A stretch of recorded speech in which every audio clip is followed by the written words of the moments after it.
मनोज तिवारी एक press conference कर रहे हैं, सीधे चलते हैं। मैं अपनी तरफ से कोटि कोटि नमन करता हूं जो आज ऐतिहासिक मतों से भारतीय जनता पार्टी में विश्वास जताया है। और मैं इस प्रचंड विश्वास को, प्रचंड जीत को हम सभी स्वीकार करते हुए इस जीत को हम सुकमा में शहीद हुए हमारे सीआरपीएफ के जवानों और उनकी फैमिली के लिए हम इसको समर्पित करते हैं। हम जानते हैं आज दिल्ली का बच्चा बच्चा जो भारतीय जनता पार्टी को प्यार करता है वो उसकी खुशी का कोई ठिकाना नहीं होगा, क्योंकि मुझे ये भी पता चल रहा है कि जब से निगम का चुनाव हो रहा है इस स्तर पे इतने मतों से, इतने सीटों के साथ किसी एक पार्टी के पक्ष में दिल्ली ने मतदान नहीं किया। ये पहली बार हो रहा है कि 180 से ज़्यादा सीटें 272 में एक पार्टी को मिल रही हैं। लेकिन यही हमें यह भी पता है कि भारतीय जनता पार्टी दिल्ली का हर कार्यकर्ता इतनी बड़ी खुशी पे भी नगाड़ा नहीं बजा रहा है, नृत्य नहीं कर रहा है, फूल नहीं बरसा रहा है, क्योंकि वो उन परिवार के संवेदनाओं के साथ है जो हमारे 22 जवानों के परिवार में, सुकमा में शहीद हुए परिवारों के सदस्यों में जो दुख बिखरा है उसके साथ है। और हम ये भी जानते हैं कि दिल्ली की ये जीत एक लंबे समय बाद भारतीय जनता पार्टी के पक्ष में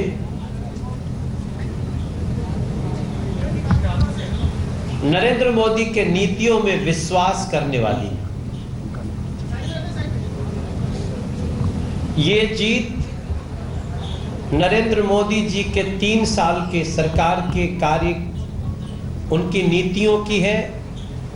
हमारे राष्ट्रीय अध्यक्ष भाई अमित शाह जी की योजनाओं की है। भारतीय जनता पार्टी के दिल्ली के कार्यकर्ताओं की है, उनके मेहनत की है। और ये जीत मूलतः दिल्ली को सकारात्मक रूप से आगे बढ़ते देखने वाले दिल्ली की जनता की है।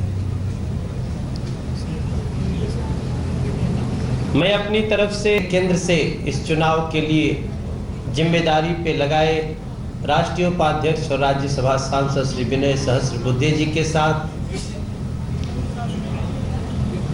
हमारे महामंत्री कुलजीत चहल, रविंद्र गुप्ता और राजेश भाटिया के साथ, हमारी बहन शाजिया इल्मी, हमारे कार्यालय मंत्री गिरीश जी, सत्येंद्र जी और हमारे मीडिया के प्रवीण शंकर जी के साथ साथ हंसराज हंस जी के साथ, जो एक न सिर्फ स्वरों से पवित्र है बल्कि हृदय से भी पवित्र है, उन सभी के साथ आपको विश्वास दिलाना चाहता हूं, दिल्ली को विश्वास दिलाना चाहता हूं कि जो विश्वास दिल्ली की जनता ने भारतीय जनता पार्टी में दिया है हम उस पर पूरी तरह खरे उतरेंगे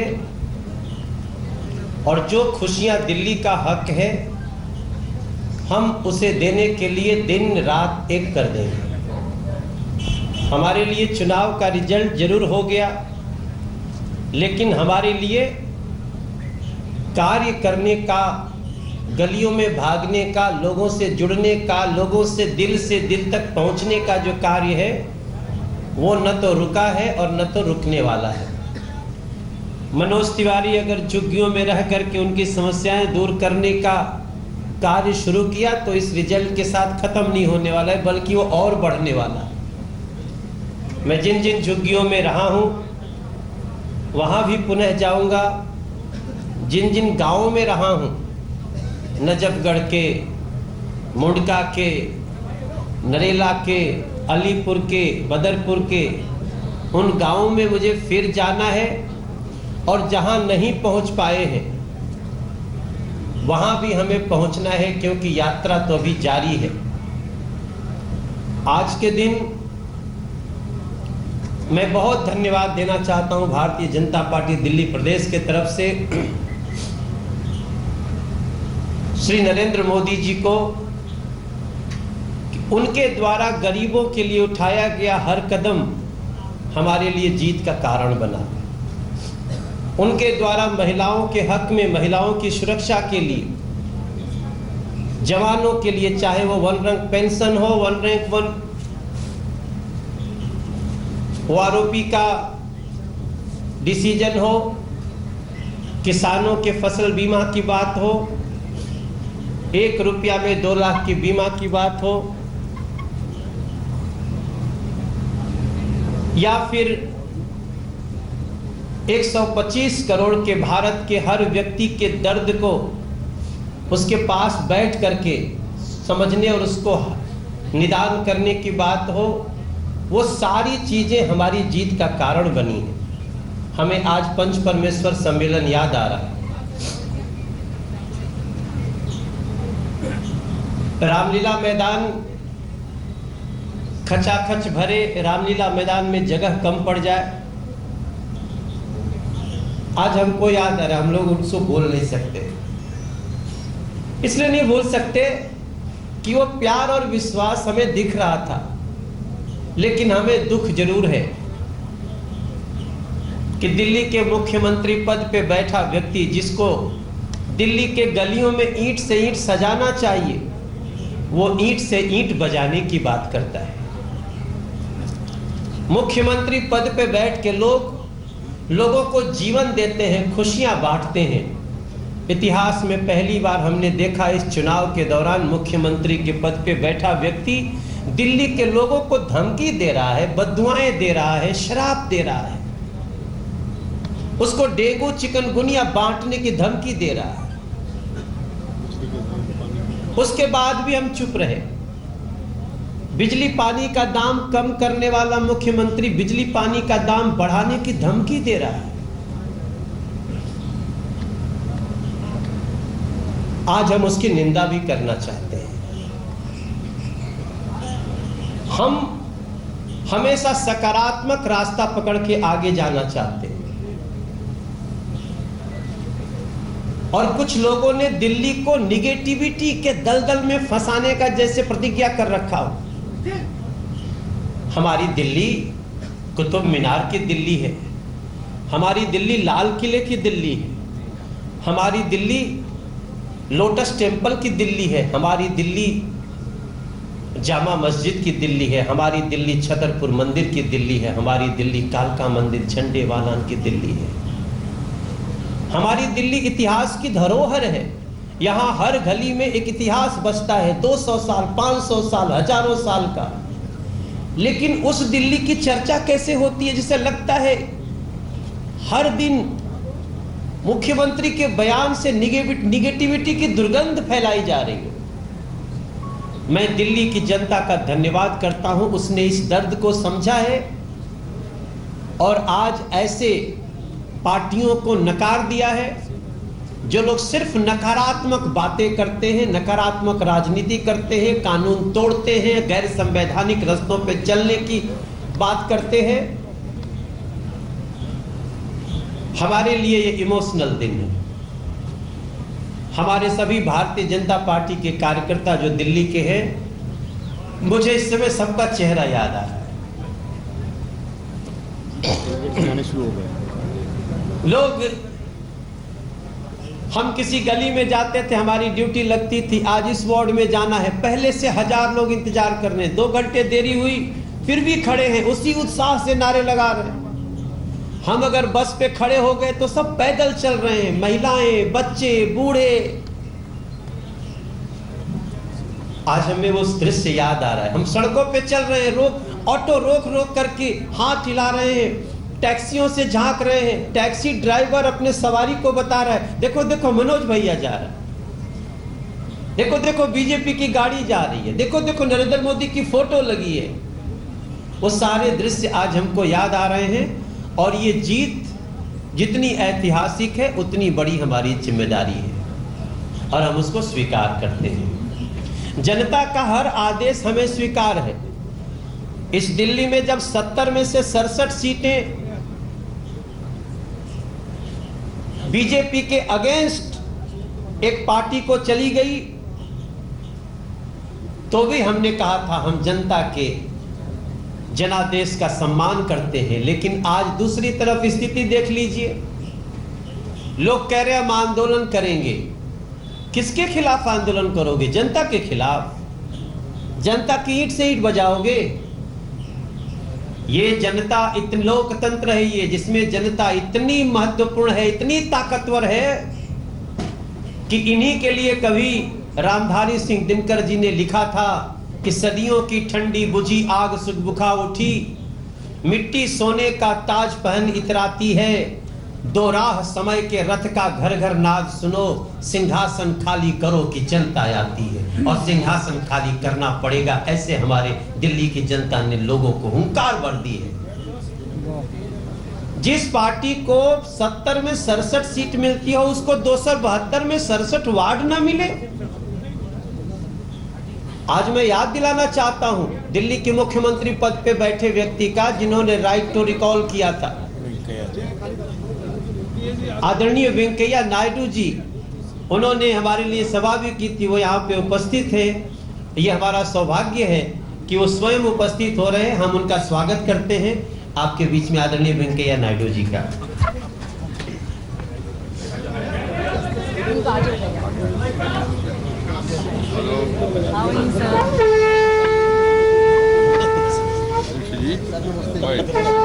मीटिंग जरा मेरे मन में केवल अभिनंदन करने के लिए है। आपको आपके द्वारा पूरा दिल्ली सर बधाई देना चाहता हूँ। आप अपना काम मैं नमस्कार। हमारी बात लगभग समाप्ति होने वाली थी। हम सिर्फ इतना कहते हुए कि ये दिल्ली का ये जनादेश कई मामलों में कई लोगों के आत्मचिंतन का कारण होगा। हम इसको चुनौती को स्वीकार करेंगे कि हम दिल्ली के लिए खड़े हैं। अभी हमारे आदरणीय वेंकैया नायडू जी, जो केंद्रीय सूचना प्रसारण मंत्री भी हैं और केंद्रीय शहरी विकास मंत्री भी हैं, वो उपस्थित हो गए। हम चाहेंगे सर से कि वो इस ऐतिहासिक खुशी के क्षण पे हम सभी को शुभकामना दें। आपसे दो शब्द बात करें। मित्रों, मैं केवल श्री मनोज तिवारी जी को दिल्ली सभी पदाधिकारियों को और दिल्ली में हजारों जो कार्यकर्ता जिन्होंने मेहनत किया इस चुनाव में विजय हासिल करने के लिए, और साथ ही साथ दिल्ली का जनता को पार्टी के द्वारा अभिनंदन देने के लिए मैं आया हूँ। बहुत बहुत अभिनंदन सबके लिए। और मैं शहरी विकास और आवास का निर्माण, गरीबी उन्मूलन और सूचना और समाचार विभाग का भी दायित्व संभालता हूँ। मुख्य रूप में इस देश में केंद्र सरकार, प्रदेश सरकार और स्थानीय इकाई तीनों मिलकर काम करना चाहिए, तभी विकास तेजी से आगे बढ़ पाएंगे। ये हमारा इच्छा था, हमने प्रयास किया, मगर बीच में प्रदेश सरकार साथ देने के लिए तैयार नहीं हुआ। वो तो अलग कहानी है, उनके बारे में ज़्यादा मुझे कुछ कहना नहीं है। मगर मेरा कहना है, देश का मूड ऐसा है, देश मोदी जी के साथ, मोदी जी का हाथ पकड़ के उनके साथ मिलके विकास के रास्ते पर, उसी एजेंडा पर आगे चलना चाहते हैं। ये मूड ऑफ द नेशन है। इसलिए लोगों ने यहाँ तीसरी बार भी भारतीय जनता पार्टी को एक ऐतिहासिक विजय दिलाया। इसके लिए मैं दिल्ली नगर वासियों को धन्यवाद देना चाहता हूँ। मैं आश्वासन देना चाहता हूँ केंद्र सरकार दिल्ली में जो स्थानीय इकाई है उनको साथ मिलकर दिल्ली का विकास के लिए पूरा प्रयास करेंगे, पूरा मदद करेंगे। मैं और एक बार श्री मनोज तिवारी जी को और सभी दिल्ली कार्यकर्ताओं को हृदय से अभिनंदन देना चाहता हूं और सबको धन्यवाद देना चाहता हूं। बस अब अपना काम करो। बस काम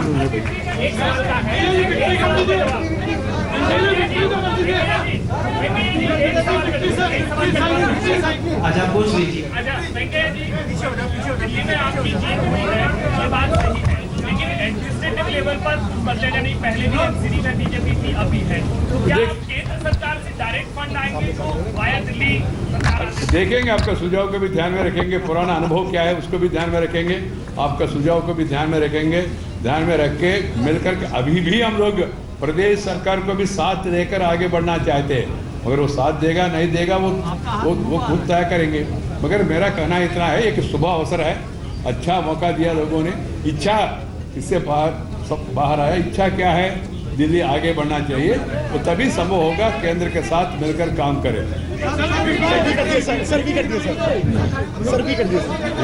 विक्ट्री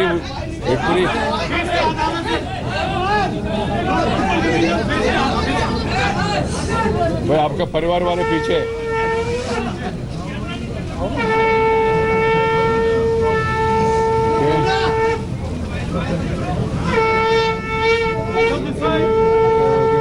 सेल फोन वाले ज्यादा हो गए बीच में। हो गया बस खत्म ना। बहुत बहुत धन्यवाद सर, आपका ऐतिहासिक दिल्ली को हमने वापस लिया है, कोई मामूली विषय नहीं है।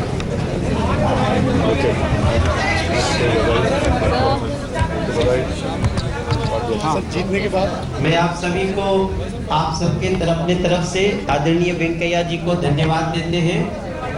उन्होंने अपना बड़प्पन दिखाया, खुद चल के भारतीय जनता पार्टी कार्यालय 14 पंथ मार्ग आए, और यही उनके हृदय की विशालता हम सभी को प्रेरित करती है। मैं एक बात और कहना था मुझे, जिसके बाद मैं अपनी वाणी को विराम दूंगा। जैसा कि वेंकैया जी ने आपको इशारा किया, बैठ जाओ भैया, भैया बैठ जाओ, आप लोग बैठ जाओ, आप लोग बैठ जाओ। जैसा कि वेंकैया जी ने एक इशारा किया, भारतीय जनता पार्टी दिल्ली प्रदेश एक बार फिर से इस बात को रिपीट करती है कि प्रदेश में जो भी चुनी हुई सरकार है,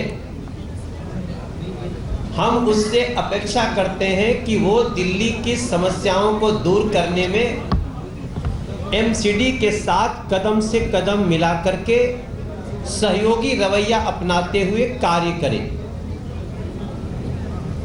जो एमसीडी के फंड्स हैं उसको रिलीज करें, क्योंकि उससे उसी जनता का काम होना है जिस जनता ने उनको 70 में से 67 सीटें दी है। आज मैं फिर से एक बार ये निवेदन करूंगा, इतने ऐतिहासिक जीत के बाद बड़ी विनम्रता से निवेदन करना चाहता हूं कि दिल्ली की सरकार, दिल्ली के मुख्यमंत्री एक बार हम लोगों के साथ बैठे। अगर उनको जनता के बीच में बैठने में हमारे साथ भय लगता है तो वो बताएं, कहीं हम अकेले जगह पे बैठेंगे। लेकिन हम चाहते हैं कि एमसीडी को कार्य करने के लिए जो वित्तीय आवश्यकता है, जो उसका हक है, उसको न रोके। उनको कहां से क्या शिकायत है वो हमसे बताएं। हम चाहते हैं कि इस प्रचंड जीत के बाद भी सरकारों में आपस में टकराव नहीं होनी चाहिए। दोनों सरकार जनता के लिए कल्याण के कार्य करने के लिए चुनी गई है। और जो अंतिम बात कह के मुझे अपनी वाणी समाप्त करनी है, कुछ लोग इतने ऐतिहासिक और खुशनुमा जीत पे भी प्रांत का, धर्म का, वर्गों का विभेद करके इसको दागदार करने में लगे हैं। मैं ऐसे सभी लोगों से प्रार्थना करता हूं कि दिल्ली को वर्गों में, प्रांतों में, जातियों में मत बांटो। ये दिल्ली 2 करोड़ लोगों की फैमिली है। 180 से ज्यादा सीटें कभी भी निगम में एक दल को नहीं मिला। इसका मतलब कि दिल्ली का हर वर्ग, झुग्गी हो, जो झुग्गी झोपड़ी हो, अनऑथराइज कॉलोनी हो, पॉश कॉलोनी हो, गांव हो, सरकारी सर्वेंट्स हो, अलग अलग प्रांतों के लोग हों जो दिल्ली में रहते हैं। दिल्ली देश की राजधानी है। यहां पे किसी को बांट करके इस जीत को दागदार करने की कोशिश न करें। सबको एक परिवार मान करके काम करें। जो दिल्ली को प्यार करेगा वो कभी भी दिल्ली में विभेद नहीं करेगा। मेरी प्रार्थना होगी कि दिल्ली को 1-2 करोड़ लोगों का फैमिली समझ करके कार्य किया जाए। आप सभी को एक बार फिर से मैं मीडिया के मार्फत पूरे दिल्ली को, पूरे दुनिया में जो दिल्ली को प्यार करने वाले लोग हैं, क्योंकि मेरे फोन पे बाहर के देशों से, दुनिया भर के देशों से मेरे पास मैसेज आ रहे हैं। लोग टकटकी लगाए बैठे थे अन्य प्रांतों से।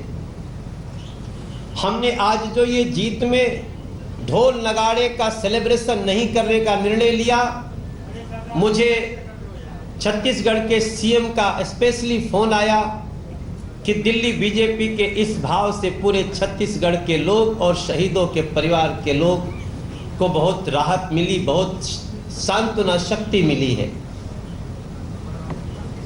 हम सभी दिल्ली के अपने वासियों से बोलेंगे, जो भी जीत रहे हैं, जो जीते हैं उनके साथी लोग हैं, आप लोग जहां भी अपना सेलिब्रेशन करें, ये ध्यान में रखें कि ये इतनी भारी जीत को भी हमने बोर्ड भी लगाए हैं, माँ तुझे सलाम। जो लोग रोज देश के लिए लड़ रहे हैं उनके लिए हमने समर्पित किया है। आप सभी के मार्फत एक बार फिर से दिल्ली के सभी लोगों को, मतदाताओं को धन्यवाद। आप सबको नमस्कार। अगर कोई सवाल होगा तो हम लोग ले भी सकते हैं। एक सेकंड जी, संतोष जी बोलो। अजय माकन ने कांग्रेस प्रदेश अध्यक्ष पद से इस्तीफा दे दिया है, इस पर आपकी क्या प्रतिक्रिया है? अजय माकन जी ने इस्तीफा देने में बहुत जल्दी कर दी। अगर अच्छा होता कि उसके बाद वो और समीक्षा करते और अपनी पार्टी की नीतियों को लेकर के दिल्ली के जनता के लिए कार्य करते, क्योंकि जरूरी नहीं कि सत्ता में रह के ही आप काम करें। फिर भी ये उनका डिसीजन है, मुझे उस पर कुछ नहीं कहना।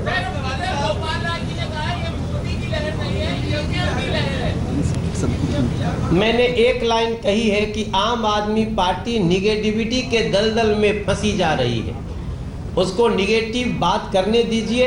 दिल्ली पॉजिटिव रास्ता चाहती है, खुशनुमा रास्ता चाहती है। उसमें आम आदमी पार्टी के किसी बात का अब जवाब देने लायक समय नहीं है।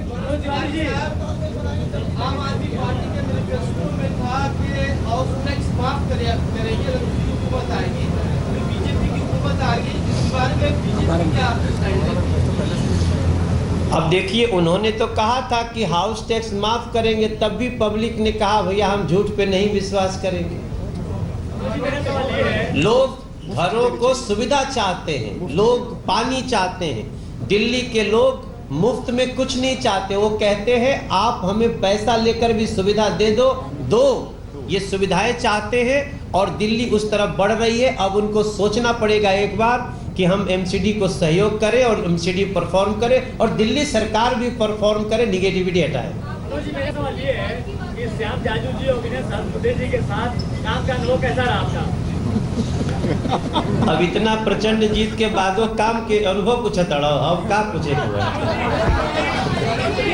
विनय सहस्त्रबुद्धे जी, श्याम जाजू जी, जितेंद्र सिंह जी, निर्मला सीतारमन जी, संजीव बालियान जी, इन लोगों के कारण और जो हमारे लिए सभाएं किए हैं, आदरणीय राजनाथ सिंह जी, स्मृति ईरानी जी, वेंकैया जी और रवि किशन जी, रवि किशन जी ने भी, जो रविशंकर जी ने, हमारे रविशंकर जी मंत्री जी, उन्होंने हमारे लिए सवाल किए। इन सब लोगों का ही तो ये सब, हंसराज हंस जी के बारे में विजेंद्र गुप्ता जी याद दिला रहे हैं। ये सब लोगों के मिल के, मैंने कहा ना, ये जीत नरेंद्र मोदी जी की नीतियां, अमित शाह जी का तो जश्न नहीं मनेगा, लेकिन जीत का श्रेय देने का सिलसिला शुरू हुआ है। हमारे साथ आशीष सूद जी हैं, स्टूडियो में जुड़े हैं, जो कि बीजेपी दिल्ली के नेता हैं। आशीष जी, मनोज तिवारी ने कितना काम किया था ये मैं जानना चाहती हूँ, क्योंकि जब किरण बेदी अचानक दिल्ली विधानसभा चुनावों से पहले एक चेहरे के तौर पर आई थी, कितना साथ दिया गया था वो सब हमने देखा था। मनोज तिवारी का साथ भी दिया है लगता है यहाँ की यूनिट ने, और दिन रात एक शायद उन्होंने किया है प्रचार में। देखिए, ये आपका एनालिसिस होगा, किरण जी का किसी ने साथ नहीं दिया। भारतीय जनता पार्टी ने तब भी अपने मत प्रतिशत को रिटेन किया था, और ये देश में ऐसी विलक्षण घटना होगी कि 32-33% वोट लेने के बाद पार्टी को 3 सीट मिले। तो आज क्या कांग्रेस ने रिटेन कर लिया अपने मत प्रतिशत? कांग्रेस ने भी अपना वोट रिटेन नहीं किया है। दिल्ली की जनता वो 70 मैनिफेस्टो ढूंढ रही है, हाँ। जो 70 असेंबली में टांगे गए थे। एक पॉम्प एंड शो के साथ 70 मैनिफेस्टो, 70 वादे, पूरे दिल्ली डायलॉग बना, दिल्ली डायलॉग कमीशन बना। दिल्ली की जनता ने बहुत आशाओं के साथ वोट किया था। ठीक उसी प्रकार जैसे 77 में भ्रष्टाचार के खिलाफ आंदोलन के बाद एक विश्वास जगा था, उस विश्वास को ठगा हुआ महसूस करती है। और जहां तक आपने मनोज जी के संदर्भ में पूछा, तो भारतीय जनता पार्टी तो अध्यक्षीय प्रणाली, अध्यक्ष was leading us. Bharatiya Janata party में अध्यक्ष लीड करता है, हम उनके सब सहयोगी हैं। अध्यक्ष ने इस चुनाव को लीड किया, अमित शाह जी की रणनीति और नरेंद्र मोदी जी का मार्गदर्शन, ये सब तो हमारे साथ एडेड एडवांटेज है ही। कभी जीत या हार एक कारण से नहीं होती है। हाँ। सही बताया कि दूसरे तरफ से डेफिशिएंसी थी, वो मैनिफेस्टो ढूंढे जा रहे थे। लेकिन 2015 में इनके परिवार में भी समस्या थी। 2014 का श्रेय किसको जाना चाहिए? मोदी को जाना चाहिए या लार्जर संघ को जाना चाहिए? उसके लेके एक वर्टिकल दरार थी। वो सब जानते हैं ग्राउंड की स्थिति। पार्टी के लोग जो हैं वो शायद बिल्कुल नहीं मानेंगे, हम समझते हैं क्यों नहीं मानेंगे। अच्छी बात यह है कि 2 साल में उस जो गलती हो रही थी, जिसका कारण बिहार में की भी हार थी, उसको रेक्टिफाई किया है। और उसके बाद से 2016 से आप देख रहे हैं भारतीय जनता पार्टी एक नए अंदाज से उभर के आई है। पार्टी को चलाने का तरीका, पार्टी और सरकार के बीच में बेटर कोऑर्डिनेशन हो रहा है।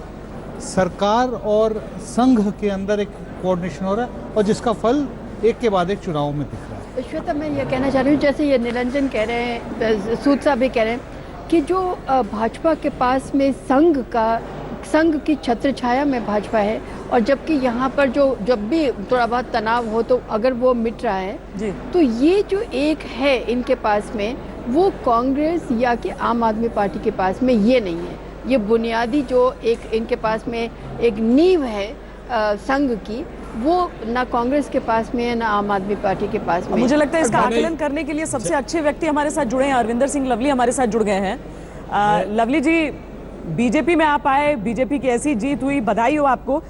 लेकिन अजय माकन देखिए वहां छोड़कर चले गए, जिनसे आपको शिकायत थी सबसे ज्यादा। अजय माकन ने कहा कि हार की जिम्मेदारी ले रहा हूं और मैं छोड़कर जा रहा हूं। अब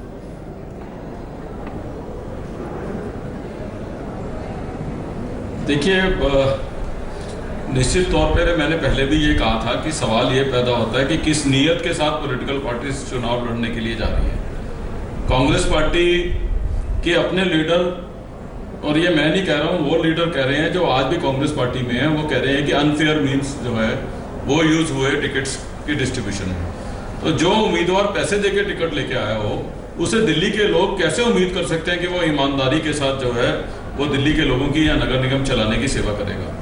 दूसरी तरफ आम आदमी पार्टी, जिसने निरंतर गवर्नेंस के नाम पे कुछ नहीं किया और दिल्ली को जिस तरीके से पिछले 2 साल में पीछे धकेला है, और एक के बाद एक अपने वायदों पे, अपनी आइडियोलॉजी पे फेल हुए हैं, और दोबारा एक हाउस टैक्स माफ करने का झंझना लेके, फ्री बीस लेके दिल्ली के लोगों को गुमराह करने के लिए आए थे।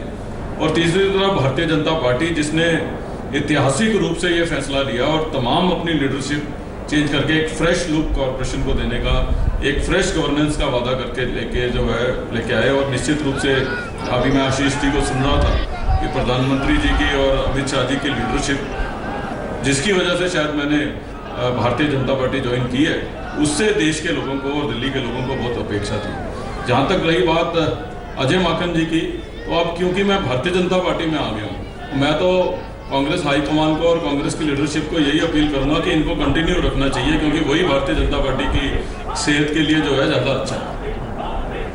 ये नेगेटिव वोट है आम आदमी पार्टी के खिलाफ, उनकी नीतियों के खिलाफ, या ये एक पॉजिटिव वोट है हाल फिलहाल जो नरेंद्र मोदी ने जो फैसले लिए हैं, चाहे वो नोटबंदी क्यों ना हो, जिसके लिए कहा जा रहा था कि जो छोटे व्यापारी हैं, कारोबारी हैं, वो नहीं डालेंगे बीजेपी को वोट, जबकि हम देख रहे हैं कि वो खास पॉकेट्स बीजेपी के पार्षदों को इलेक्ट करके ला रहे हैं। देखिए श्वेता जी, ये असल में नेगेटिव वोट तो है ही। आम आदमी पार्टी से जितनी अपेक्षा थी वो पूरी नहीं करके जो उन्होंने अपने को बहुत ज़्यादा फैलाया, नंबर 1। दूसरा, अभी जो आप हमारे मित्र कह रहे थे, संघ या भाजपा का एक और सिस्टमेटिक काम करने का जो तरीका है, मैं सालों से देखता रहा हूँ, और 96 के बाद देखिए ये पूरी कोशिश होती है, वोटर लिस्ट से काम होता है। ये एक बड़ी, जैसे हम सर्वे करते हैं आप और हम लोग, उसी तरह से वो वोट कहाँ, कौन सा वोट किसकी तरफ जाता है, उसको कैसे परस्यू किया जाए, किसके नाम डिलीट हो जाए या हो गए हैं उनको बदला जाए, जो लेफ्ट पार्टीज भी कभी करती थी। एक ज़माने में कांग्रेस पार्टी भी करती थी जब वोटर लिस्ट ऐसी हो, अब तो कंप्यूटराइज्ड है। उस पर काम करना दूसरी पार्टियों ने छोड़ दिया लगभग। कांग्रेस के पास सेवा दल नहीं रहा, कोई महिला, आपको नाम ही नहीं मालूम पड़ता सेवा दल का कौन है, जहाँ राजीव गांधी टोपी लगाकर कांग्रेस सेवा दल में होते थे। संघ के लोग भी काम करते हैं। हम जरा अन्ना हजारे की बात सुन लेते हैं जल्दी से। अन्ना हजारे प्रतिक्रिया दे रहे हैं। जनता का आदेश है, हमारा जो लोकतंत्र है मजबूत करने के लिए चुनाव एक बहुत महत्वपूर्ण साधन है। और दिल्ली में अभी जो रिजल्ट मिले हैं इसमें आप पार्टी को सही सफलता नहीं मिली, ये दुर्भाग्य की बात है, ऐसे मैं मानता हूं। क्योंकि हमारी अपेक्षा ये थी, आप पार्टी जब दिल्ली में चुनकर आई तो दिल्ली के लोगों की और देश के लोगों की अपेक्षाएं बहुत बड़ी थी। ऐसा लग रहा था कि देश में बदलाव आएगा, लेकिन उनकी विश्वासार्हता कम होती गई। इसके लिए कई कारण होंगे, लेकिन महत्वपूर्ण जो कारण है, एक तो उन्होंने जो कहा था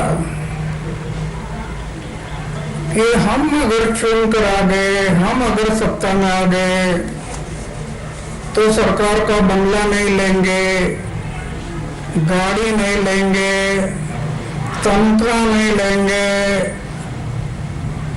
हम त्याग की भावना रखेंगे। ऐसे ओपनली कहा था और मुझे भी आश्वासन दिया था, लेकिन एक बड़ा बंगला भी लिया, गाड़ी भी लिया, तनख्वाह भी लिया, और इतना नहीं, अपने जो एमएलए है और पार्टियों ने भी जितना तनख्वाह नहीं बढ़ाया होगा उससे ज़्यादा इन्होंने बढ़ाया है। इसके कारण विश्वासार्हता कम हो गई। जनता का विश्वास संपादन करना है तो मैं कई बार जो कहा कि लीडरशिप, शुद्ध आचार, शुद्ध विचार, निष्कलंक जीवन, जीवन में त्याग और अपमान पीने की शक्ति, ये लीडरशिप में अगर एक गुण है ना तो उसके हाथ से बहुत बड़ा काम होगा। लेकिन आज जो दिखाई दे रहा है, जो पराभव दिखाई दे रहा है, उसके कारण कथनी और करनी में अंतर पड़ गया। इसलिए तो कबीरदास जी ने कहा है, कथने मीठी खांड सी, बोलना खांड सरी जैसे मीठा होता है। कबीरदास जी कहते हैं कथने मीठी खांड से करने विषय के लोए, कथने छोड़ करने करे तो विष का अमृत होए। तो ये कथने के मुताबिक करने नहीं रही, इसके कारण लोगों का विश्वास कम हो गया है और इसके कारण अभी जो हम देख रहे हैं कि पराभव स्वीकारना पड़ा है। आज अन्ना हजारे की बात को वो सुनेंगे या आदतन नहीं? अगर सुनना होता श्वेता तो पहले सुन लिए होते। अन्ना हजारे हर चुनाव के बाद या हर हरकत के बाद अन्ना हजारे हर हरकत के बाद कुछ ना कुछ कहते रहे हैं और उन्होंने तो बहुत ही, वो तो इशारे में बोलते नहीं है, वो तो सीधा बोल देते हैं। तो अगर सुनना होता तो यहाँ पर कोई लाउड स्पीकर की जरूरत नहीं थी। आंदोलन की वो बात करते हैं, आंदोलन तो अन्ना आंदोलन के नाम से 2011 में जो माहौल बना था, वाकई अन्ना हजारे जो कुछ कहते देश की जनता को, कम से कम दिल्ली की जनता को और देश की जनता, तो वो जनता करती उस वक्त। और उस वक्त भाजपा का कोई चांस नहीं था क्योंकि अन्ना हजारे ही थे सभी लोगों के दिमाग पर और लबों पर। लेकिन आज वही जो स्थान है वो नरेंद्र मोदी ने ग्रहण कर लिया। तो अब ये हवा ये वाली है, अब आप देख रहे हैं। लेकिन जो आपने पूछा कि अन्ना हजारे के सुनेंगे, उन्होंने बात की त्याग की, उन्होंने बात की कि बिल्कुल सिंपल रहिए ये, और कथनी और करनी में जो फासला इन्होंने कर दिया वो नहीं। मुझे लगता है वो कैसे इसको इतनी बड़ी खाई इन्होंने पैदा कर ली ये पिछले 2015 से आम आदमी पार्टी की सरकार ने, कि कैसे उसको पाट पाएंगे।